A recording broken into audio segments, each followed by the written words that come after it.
She's a mess, ladies and gentlemen.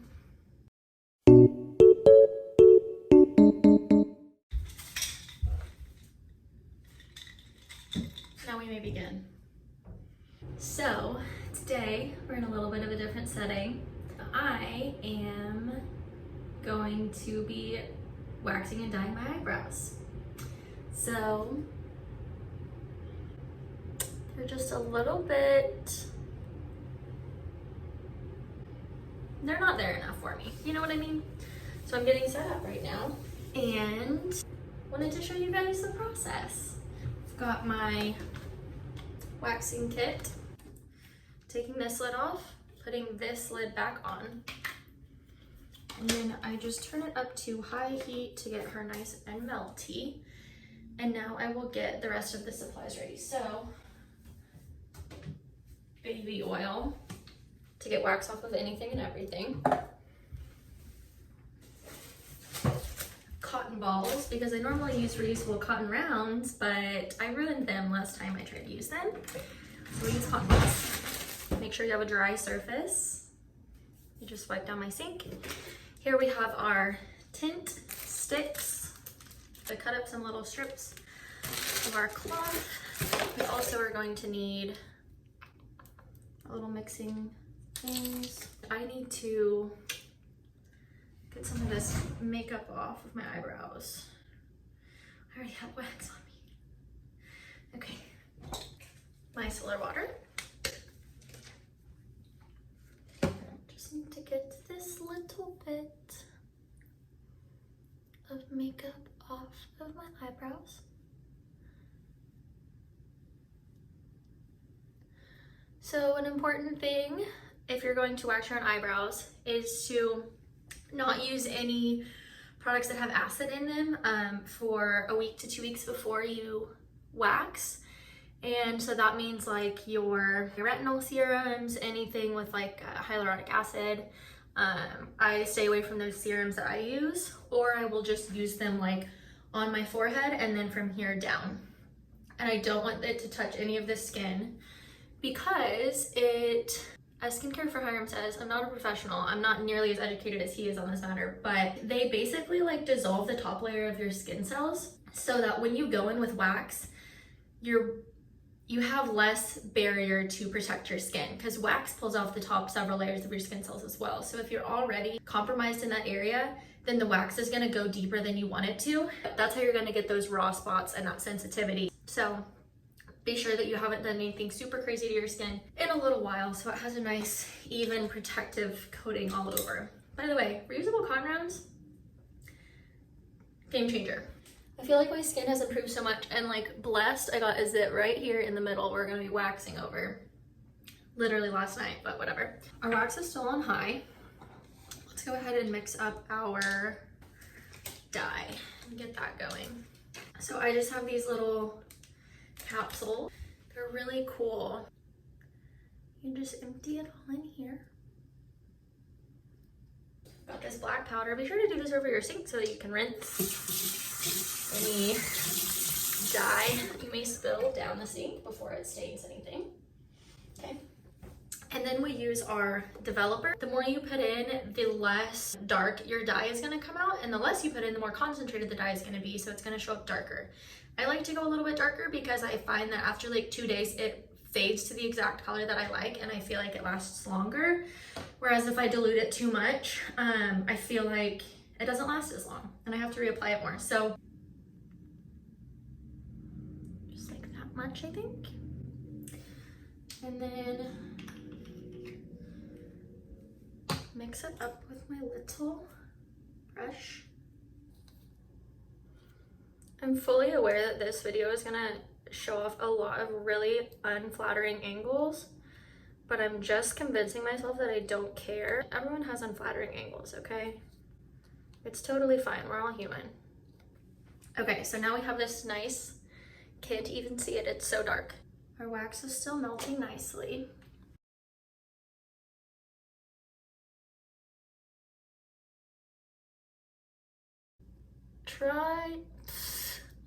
Try to keep it as much on the brow hair as possible. We can obviously clean it up, but it just makes your life a lot easier. Brad Mondo, please react to this video. By the way, I have no background in any of this stuff. I am an environmental scientist.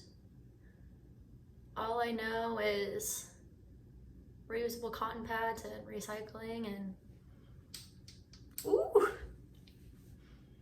that's a look. Another thing you need, Q-tips.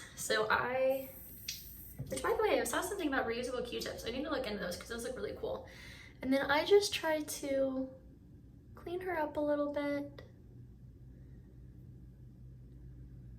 with the shape that I want. Keep in mind that when you take this dye off, your skin is going to be dyed as well, so it's going to look a lot more scary at first, but it will fade. I always like to go in a little bit heavier than I need because it's always going to fade, you know? Sorry, I'm looking at the mirror behind you, so I'm not always going to be perfectly in frame. And I like a nice square brow. Also be careful not to get too much water on this because you don't want to be wiping dye and then letting it drip like down and carry it into your eye. So I like a nice square brow like that. Again, that's way more dramatic than it's gonna look. I cleaned that one up before I started this one because it will stain your skin so fast and I'm already gonna look crazy later today. I don't want to look like I have big hairy stains all over my face. I at least want the stains to be clean, you know? All of the things that I am using, I got on Amazon.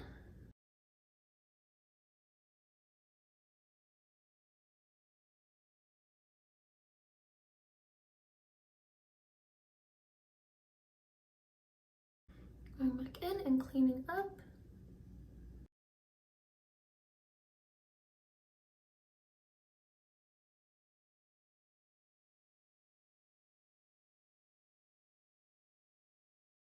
I look stunning. Oh wow. Oh wow. I look like I'm ready to audition for Lazy Town. Did you guys see that the Lazy Town girl is on TikTok now? Leave this on for 10 minutes is usually what I do. I think it's like technically 8, but now that I'm happy with the application and the coverage that I have, now I will rinse all of this out.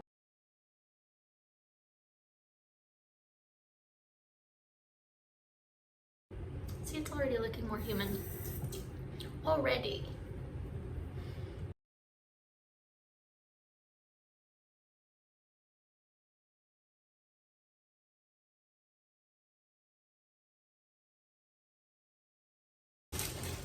Let's do one more for good measure.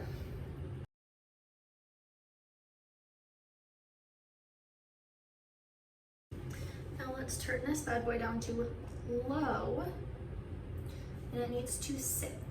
So let's give it another like 10 minutes. We'll clean up a little bit.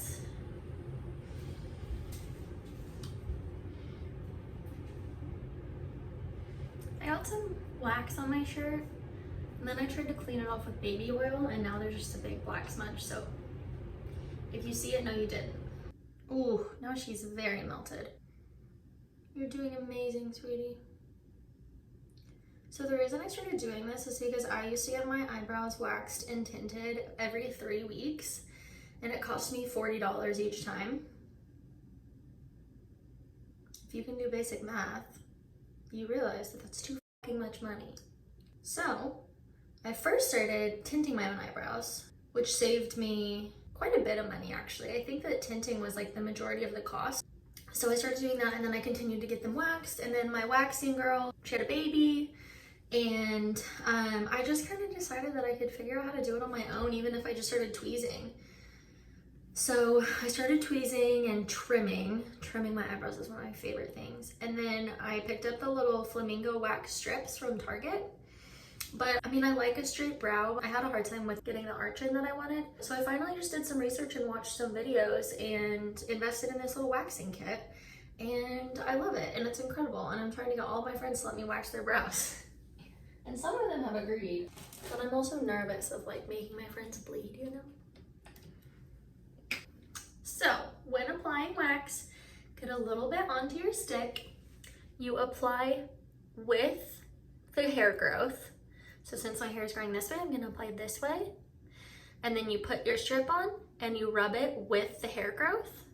And then the most important thing that I've had professional waxers not do, pull the skin taut and pull backwards against the hair growth. Pulling it taut will just help it not pull the skin. It's a lot less painful, which it's not painful at all, but it just doesn't hurt as much and it just gets a cleaner. You just do it, okay? So let's go in. Oh, I just put way too much wax on this and I'm using the wrong side. These little sticks are still, I'm not super used to them.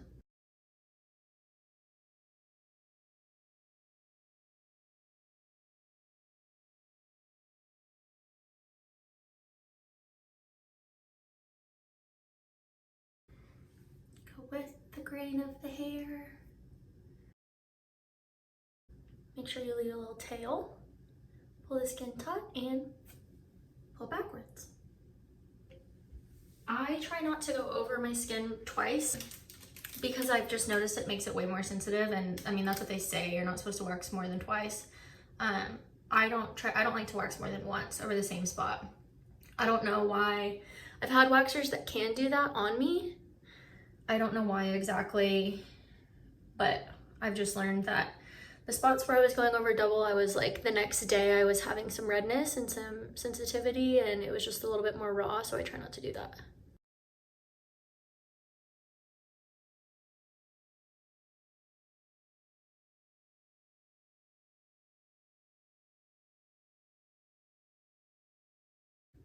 We're just gonna leave that extra on because I used to obsess over getting off of my skin and then that's when I would start overwaxing. So we're gonna leave it off until we get some baby oil on it.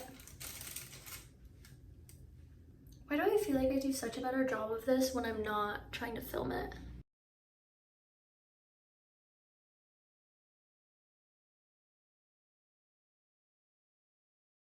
I've also found it's a lot cleaner if you can get it on in just one confident swipe.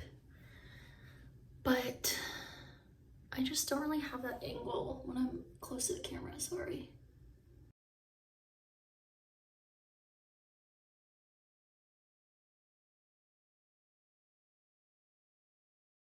Also, if you ever like put it down and it's somewhere that you don't want it to be, you can like slowly pull the wax off. Estheticians are probably screaming right now. Use a little bit of baby oil and just dissolve the leftover wax. I feel like I'm being too abrasive. So I'm turning a little bit red, but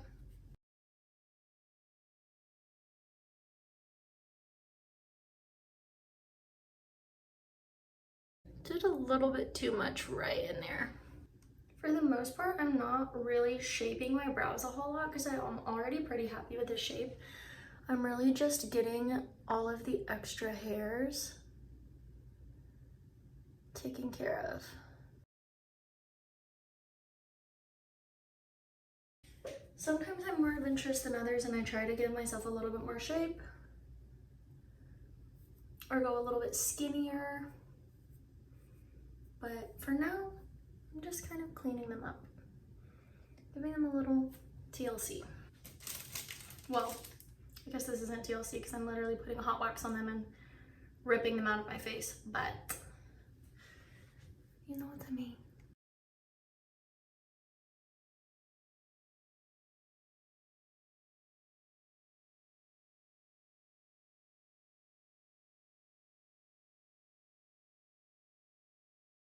You also want to pull as parallel to the surface as you can. So instead of pulling away, you want to pull like straight back and flat off of the skin.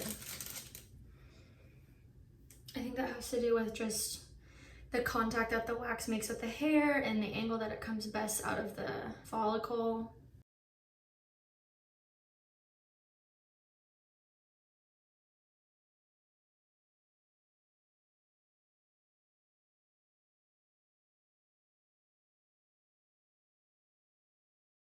And of course it's required that I get a little bit in my lashes. It's just a rule apparently. I also did not leave myself a tail on this one, which is great.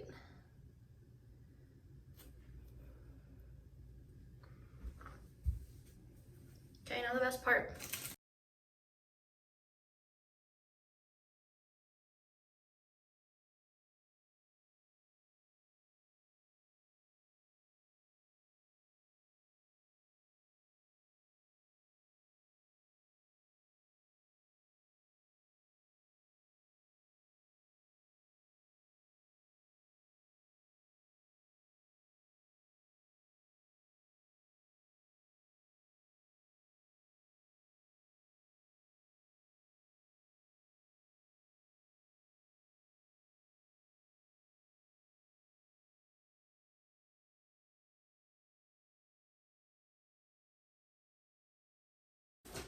I should also clarify, I do not have sensitive skin. I'm definitely being rough on my skin, and I know that that's bad and I shouldn't, but it's just I've always had like a heavy hand with everything. So if you are trying to learn how to do this on your own, definitely be gentle with your skin, especially kind of as you're learning. I've learned that like I'm gonna get red, but it's gonna go away pretty soon after. So I am a little bit rougher, but just kind of take it easy at first, ease your way into it. But I've never had anything so drastic happen that like it's a disaster. If anything, and if you ever mess up, you just wear a baseball hat for a few days, you know? I don't really have a whole lot even to trim because I love trimming my eyebrows. But now you can just kind of brush them up a little bit. Trim any spare parts. My eyebrows are usually so much longer than this. Yeah, I took too much off the top of this side, that's okay.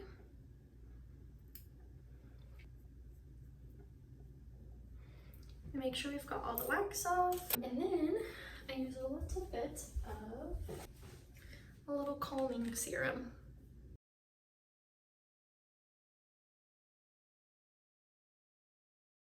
Also, do this on a day that you're probably not going to be anywhere, because you're going to have like a greasy kind of red and very stark eyebrow section for the day. Do not put this on. I will let this thing sit for a couple hours before I put this back on, just because I don't want it to melt.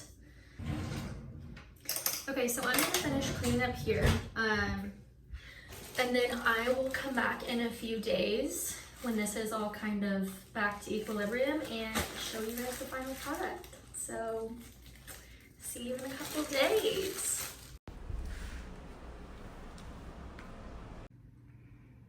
So here is how they look a couple days later. I did have to fill in my little bald spot a little bit. Probably shouldn't have focused so much on the camera and focused more on what I was doing, but nothing we can't fix, and it's free, so I'm not mad about it.